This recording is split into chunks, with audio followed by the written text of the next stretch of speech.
today's video, I'm going to share with you 5 tricks that'll help you memorize any lick a lot faster. Let's get started.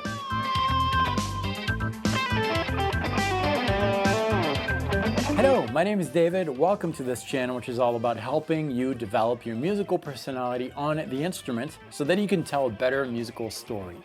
Before we get started, let's talk just a little bit about improvisation. Improvisation is not just replaying a bunch of licks that you've learned in the past.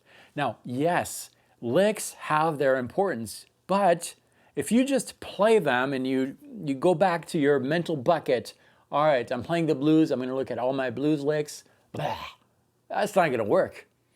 Here's a good example. When I'm speaking to you right now, nothing is scripted. It's even a better example that English is not my first language. French is my first language. When I moved to the States, a long time ago, I spoke like this. There's very heavy French accent, and the words were very difficult to remember.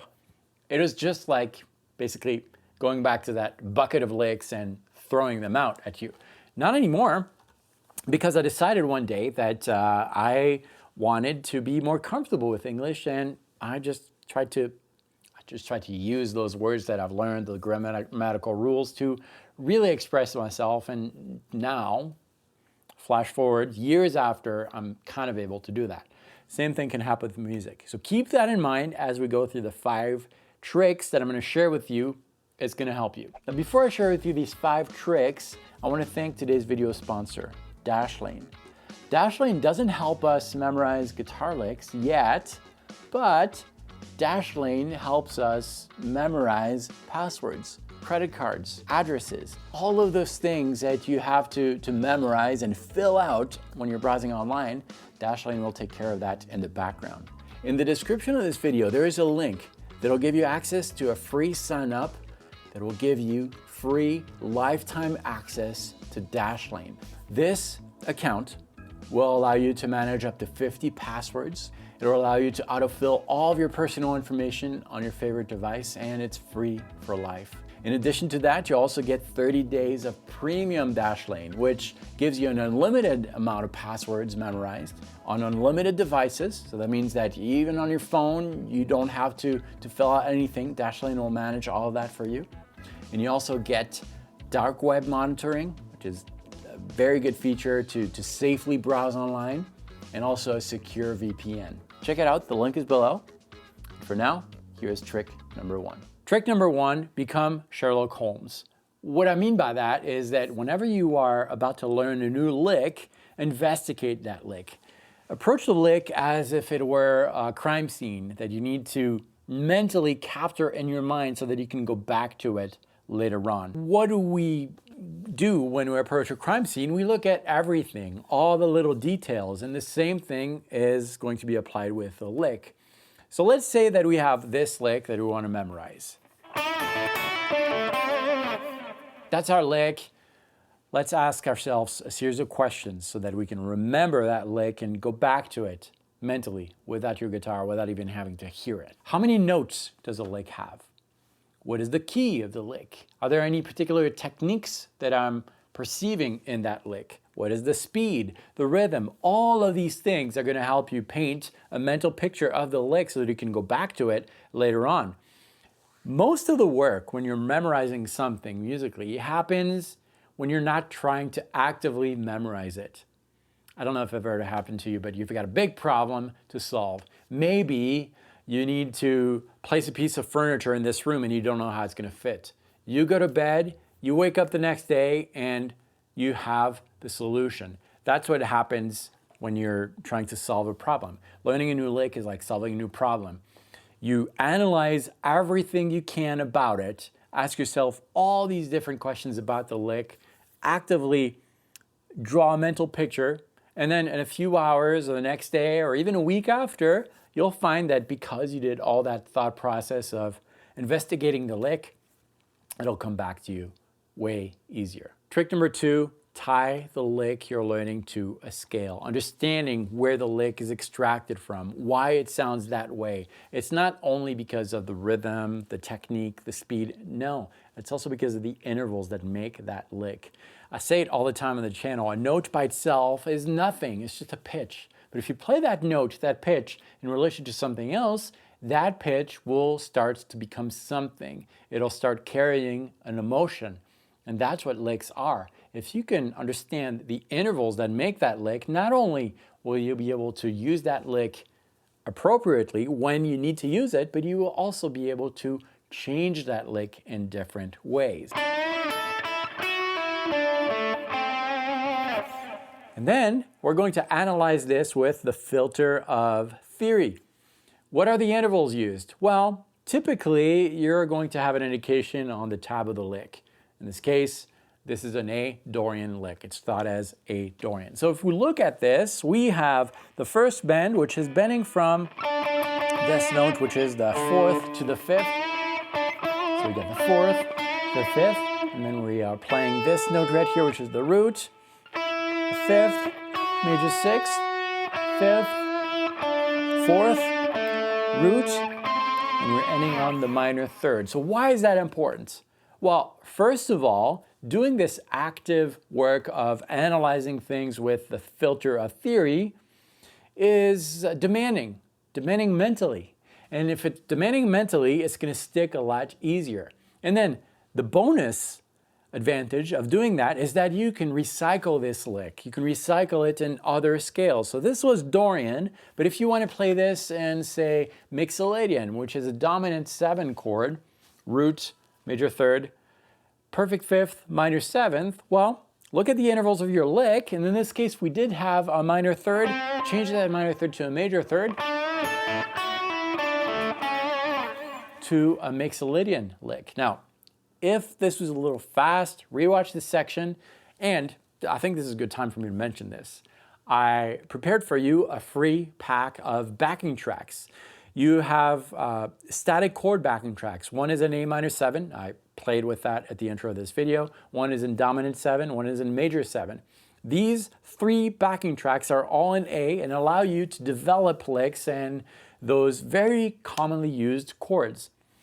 Check it out. The link is below. Sign up once. You get access to that for free and many other downloads for this channel as well. But do that after, because right now we have trick number 3. Trick number 3 is a little unconventional. I don't have my guitar in my hand.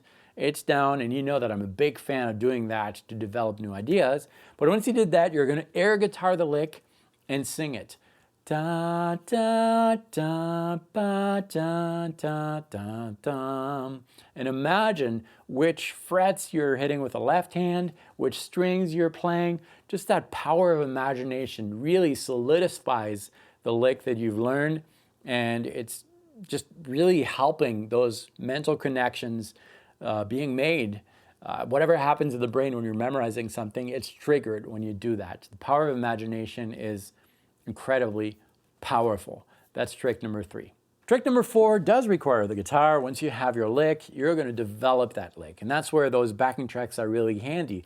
So we are in Dorian. Dorian works over a minor 7 chord. This backing track right here is perfect for that. I'm going to play the lick once. Let's try to play it the way that it was learned. And once you play that a few times, you're going to try to change it slightly. Maybe repeat a note.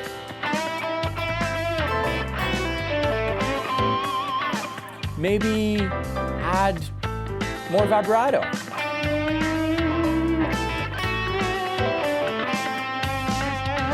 And then tie it to other ideas.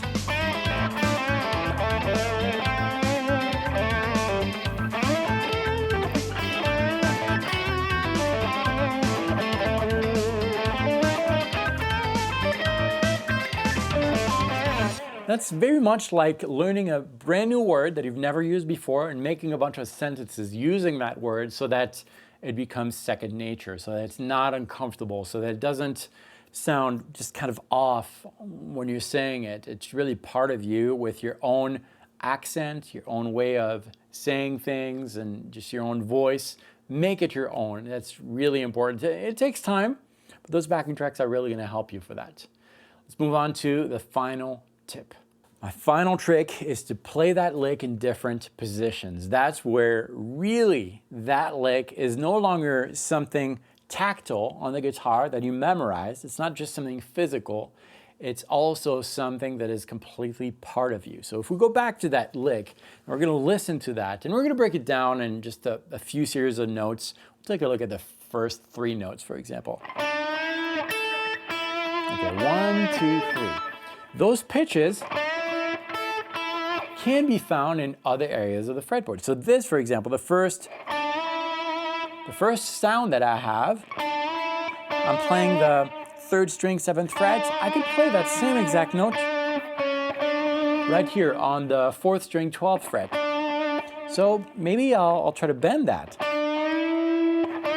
If it's too hard to bend, change it slightly, do a slide.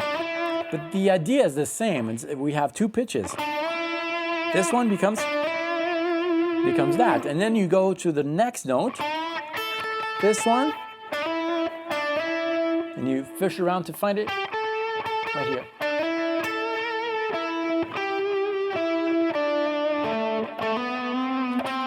That is my lick in a different area of the fretboard. A little uncomfortable first because I had to fish around, but then once you develop that over the backing track,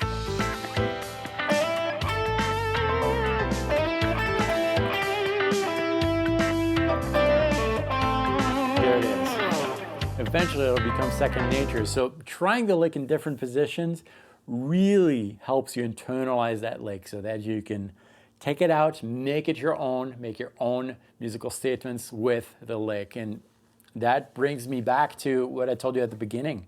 Improvising is not just fishing in that bucket of licks and throwing licks out. No, it's just memorizing new vocabulary, using the vocabulary in your own sentences, your own story, musical story, and at will, bring it out. And the cool thing with that is that you don't have to always go back to refresh yourself with all the licks that you've learned. And I was in that boat when I first started playing. I felt that I would learn maybe 10 licks, and then that 11th lick that I learned had to take the place of that 10th one because I couldn't keep it all in.